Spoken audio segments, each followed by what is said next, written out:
The letter arrived on a quiet Monday morning. Marcus Hill stood on his porch, staring at the bold red stamp across the envelope. Final notice, $10,000 fine. His crime? A flag in his front yard, a simple wooden bench, and unauthorized landscaping changes.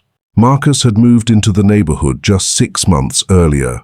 A retired army veteran, he kept his lawn trimmed, his home spotless. The flag he flew wasn't loud or offensive. It was the same one he saluted for 22 years.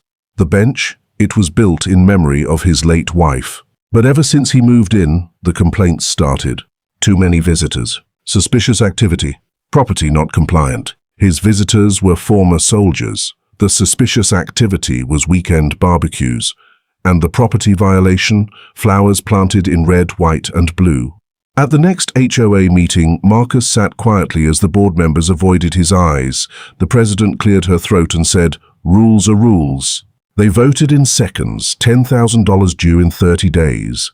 The room felt small, heavy. Then Marcus stood up. He didn't yell, he didn't argue. Instead, he placed a folder on the table. Inside were emails, photos, recorded voicemails from board members complaining about how he was bringing down the look of the neighborhood. One message was even clearer. People like him don't usually last here. The room went silent. But Marcus wasn't finished. He calmly explained that he now served on the city's Housing Equality Committee. And that morning, before coming to the meeting, he had filed a formal discrimination complaint, attaching every piece of evidence.